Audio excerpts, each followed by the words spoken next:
Hello guys, welcome back to a new video. How you all doing? I hope you're fine. I hope you're doing great. Today is going to be a very simple one. It's a DIY. I'm going to be sharing with you how to make a sun hat for yourself. Okay, you don't even have to be a designer to know how to do this one. All you need to do, get to a local store, get your fabric, and voila, follow this process I'm going to show you here, and you'll be able to make a sun hat at the end of this video for yourself. So here is a sample of one I've already made. It's going to be a reversible one actually. Okay, so you can see this. If it was a different fabric, I would have been able to rock it both inside and outside. Just flip it to the other side and also the other way. You can also choose to sew it separately, like if you don't want it in reversible, you can just make it like that, and that means you're going to be doing a close-up on the inside. Yes. So getting started, this is the two prints I'm going to be using. This one, I will also use this one to line it as well. So it's going to be a two-in-one sun hat for me. So getting started, I would also like to point out that it's also important to really take note of your measurements. You have to be precise in order to avoid any form of little alteration. Like on this one now, if you can see, there's a tiny fold here. So when you're cutting out your circles or taking your measurements, you have to really be precise in order to avoid that. Although it's not visible though, like if you're doing it for yourself, you can still rock it this way. But I'm saying it for if you're going to be doing it for a business purpose, so you just want to be very perfect in your cutting at that. So in order to avoid this, then you need to watch to the end of this video as I show you how to eliminate this any form of tiny little mistakes. Yes. So getting started, all I need here now is my hair circumference and the width I'm going to be working with. So coming back to this, we're going to be dividing our cut into three parts. So this first is going to be the first base. I'll number it 1. Then this part is going to be the second part I'm going to be cutting out. And of course, this is the third cut. So first of all, I'm going to be cutting out this first part, which is the circular part. And in doing that, all I need is my head circumference, okay, which is what, 23. So I'm just going to divide my head circumference of 23. I will divide it by 6.28. Divided by 6.28, what I have is what, 3.66, and I will approximate it to 3.7. So if I'm measuring, I have to be precise. So you have to take note. That's why I say you have to be precise with your measurement. Any little alteration might cause a little bit of mistake here. So I'm going to be using 3.7 to cut this first part out. So I'll go ahead now and measure 3.7 all the way.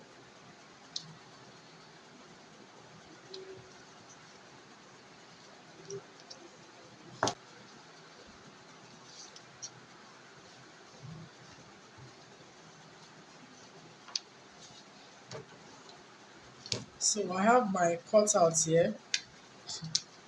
So I'll just place it on the lining and cut it out.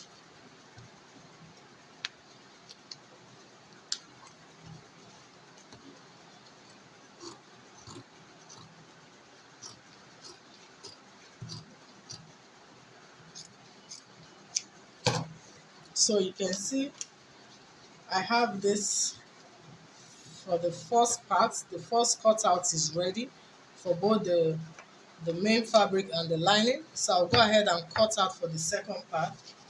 So this one, you can cut this straight, or you need to do some curve at the edge, or better still, cut it in bias fold. So here is my straight cut, right? But if I'm cutting it in bias, I have to face it diagonally. I hope you understand. I have to cut this way. I hope you understand. This is a straight cut, but I want it this way because it's going to be fitting into what? A circle. Okay? Just move your tape to see where you can capture the hair circumference. My 23, so I'll just take note of it. All I need now is to get a straight line before taking my measurements.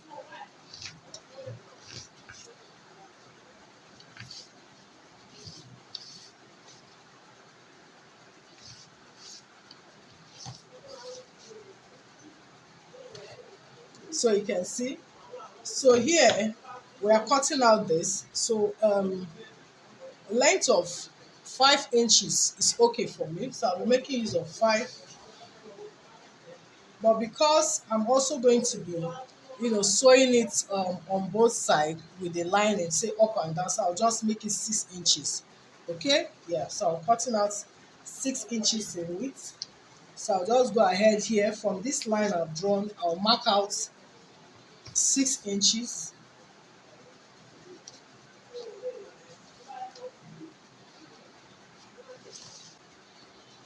So I'll go ahead and mark the straight line. So what I'll do now is just to measure my 23 along this side with extra half of an inch, because I'll be sewing it on both sides.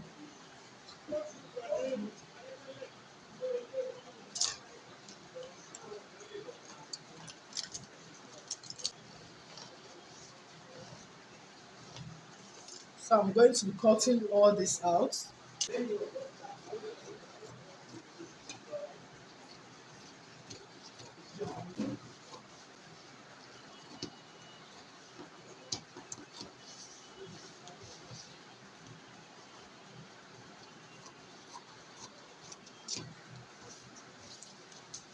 So you can see this now. So I'm just going to place it on the other piece to cut out the same piece like I have. So here I have for the 2 piece ready. So in cutting out the third piece, which is this, or the final piece rather, I have it folded also in square form, folded into two first, then into four, as if you are cutting out a circle. Okay, so I'm going to take note of the first measurement we used, which was the hair circumference divided by 6.2. We have 3.7. So this is 3.7. This one we're going to be cutting it out. Then from here, I will now measure the length I want. So I make use of 5.5. Let me make use of 5.5. So I'll place my tape here and take it round as well.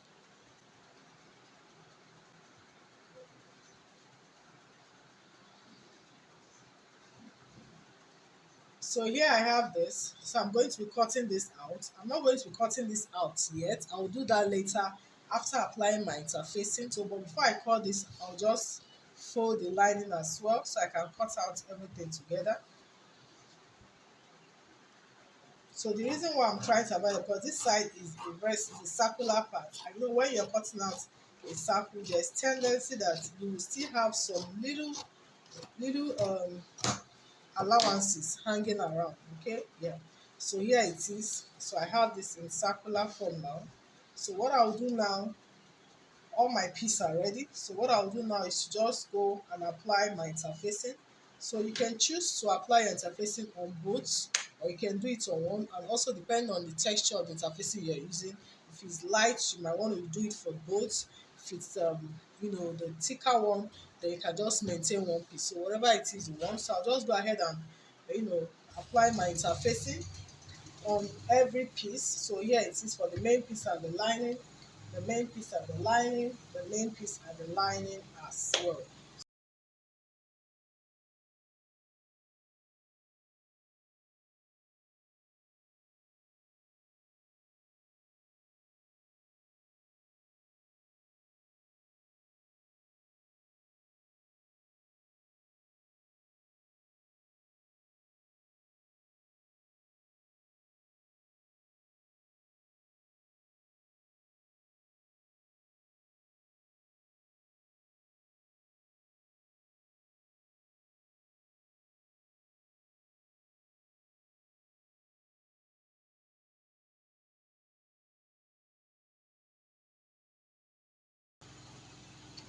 So you can see here all the pieces are ready. I've applied my interfacing to every single piece. So I'm going to be folding this now. I'm going to be sewing it with half of an inch. Okay? So because you call this in the bias form, don't be confused, because by the time you bring it all together, it's looking as if it's not matching. but you have to actually drag it, okay, because that is what is going to give you that circular look. That's why we actually cut it in bias spray. So I'm going to be sewing up half of an inch this way, then I'll repeat the same thing for this lining piece as well. So you can see I've made the stitch half of an inch on both. So turning it to the other side, you can see what we have now. You have it in a circular form.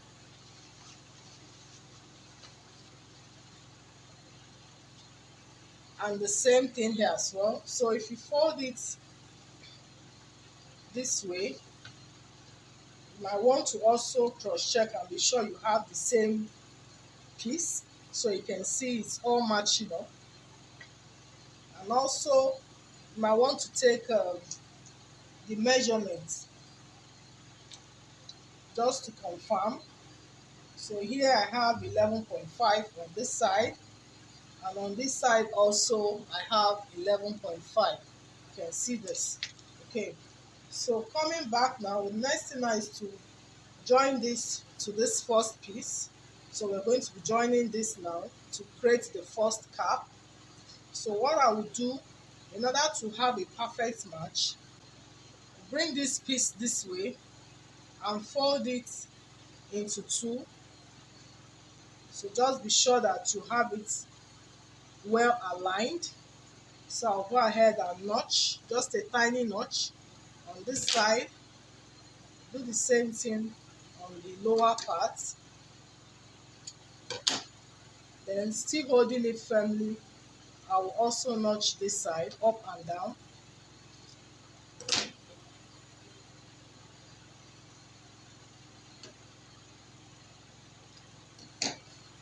So you can see we have 4 points notch.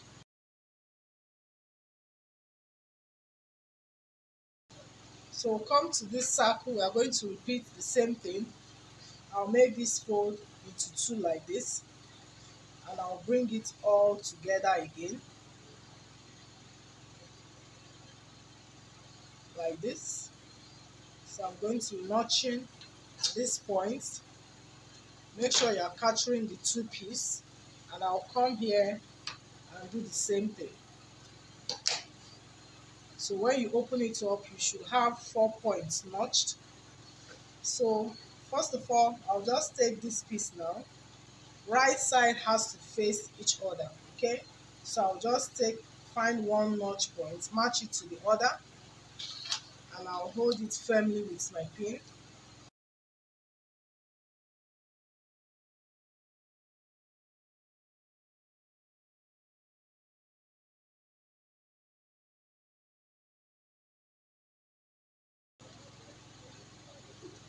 So you can see we have it all placed. So this one makes it easier. So once you are sewing on the machine now, it will be easy. So I'll just go to my machine and sew it half of an inch round. That's what I'm going to do. I'll do the same thing here.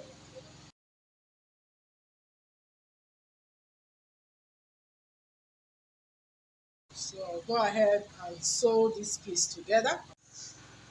So here guys, you can see I've made the stitch round. You can see it. So here is a little trick. Notice when you are sewing from one notch point to the other, it should be close enough for you to know that it will not match, or it will. If it's not going to match, it will just be a tiny bit. Then all you need to do is just to drag one out.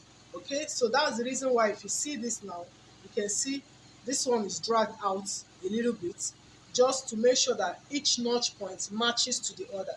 If I have to pull it up in, then I'll be having an excess, which will make me pleat it, and it will not be nice. I hope you understand. So from one notch point to the other, it must match up. If it will not match up, then you try to drag out one, whether the one on top or the one below. I hope you understand. So after that, you can just safely trim out the excesses.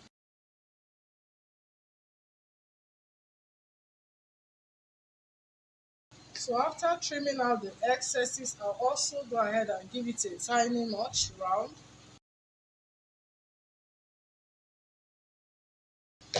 So here it is, our cap, the first layer of the cap is ready.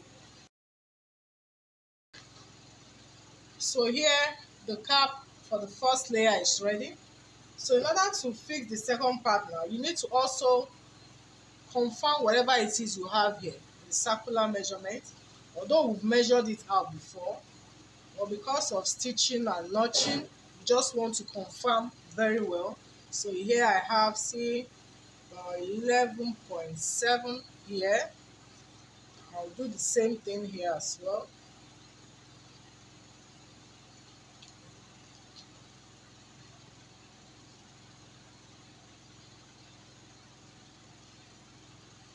The same thing, 11.7.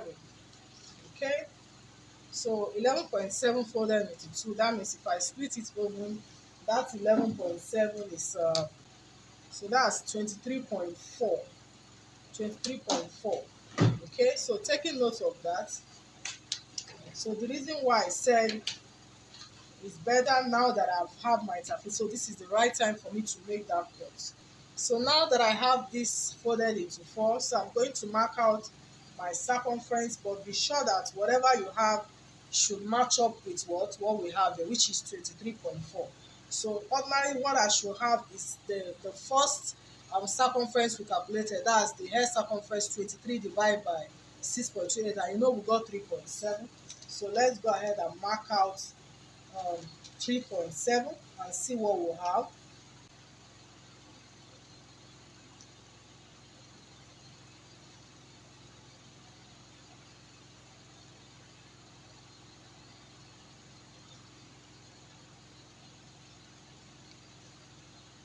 So if I connect my points together, so if I use my tape now to get what I have here, let's see. So here I have like 6 exactly, and you know it's folded into 4, so that's 6 times 4 is 24. So you see it's going to be bigger than what I have here, 24, and what we need is 23.4. So all I'll do now is just to come in a bit, say like half of an inch. So you can see I'm just moving back again. Initially I came up half of an inch, now I'm moving in back. I just want to take a tiny bit just to be sure I will have what I want exactly. So here, this is like 5.7 times 4, 22.8. So I'm going to work with this. By the time I split it open, let's see what we have.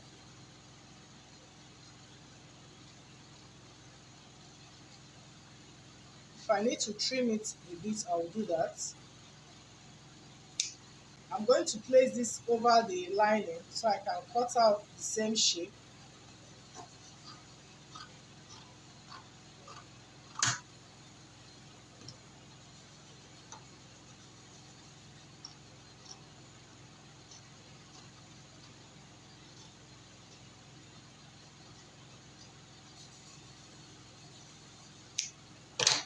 So I have this now. You can see I have both of them cut out. So if I spread this into 2 this way, just to confirm what I have.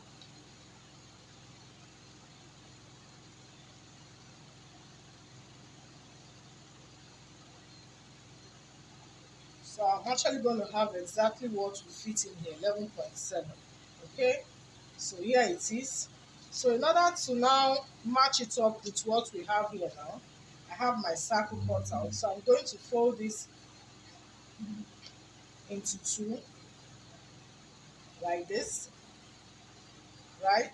I'll fold it into 2 and fold it again into 4. This time around I want to make a notch so I can have 4 points as well. Just a very tiny notch so that we don't widen the circle again. Very tiny. I'll come to this edge again, make a tiny notch. So by the time you spread this open, you might want to use your chalk to really extend it so that you can see where you notched. So you can see this. So I have 4 points here, which I'll be matching up with this. Then I'll repeat the same process here again. So we take this piece now, right side facing each other. The notch we'll have here, you match it up with this one and hold it down with a pin.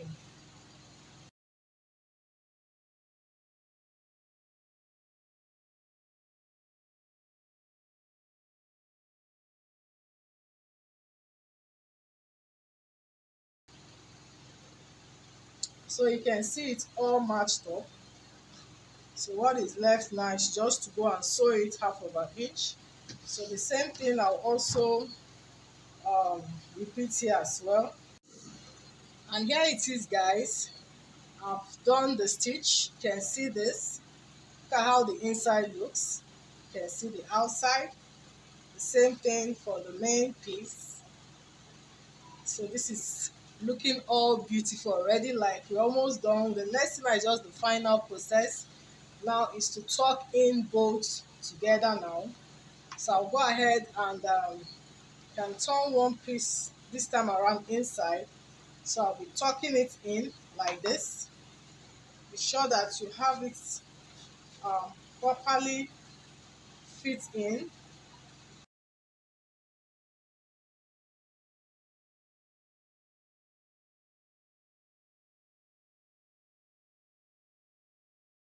So what I'm going to do now is to what now take it round.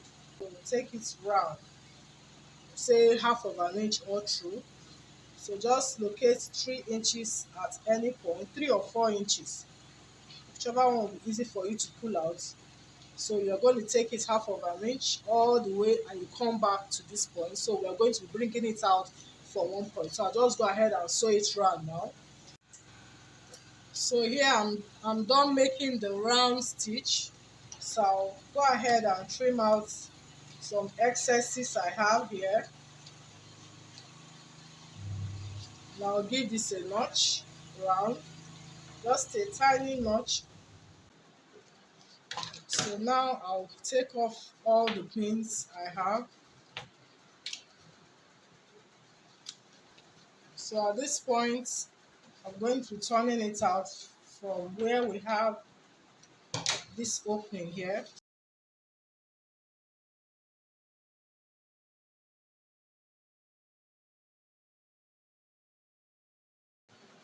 So if you like, you can just go where you have this opening, just take a tiny stitch and take it round, okay? Not like you are top stitching. You can just take it round, okay? Or better still, you just use your hemming gum if you. So and here it is, guys, our sun hat is ready. This is looking so beautiful. You can see reversible, you can push it inside if you choose to rock it with this plain fabric part, or better still the other way. This is so beautiful. Every lady will want to have this in their closet, so you can go ahead and make this for yourself. And also the beautiful thing, you can make this for a business purpose as well. That is it, guys, on how to make this beautiful sun hat. Thank you so much, guys, for watching. If this was helpful, please go ahead, like, share. If you have any question, suggestion, I appreciate you. Drop it in the comment section. And please, if you're new to my channel, please do not forget to hit the subscribe button. Remember to on your notification bell, because that's the only way you get notified every single time I upload my weekly videos. Thank you again to all my subscribers. Thank you so much, guys, for always coming back. I appreciate you a lot. Thank you again for doing this with me. Till I see you on the next video. Bye for now.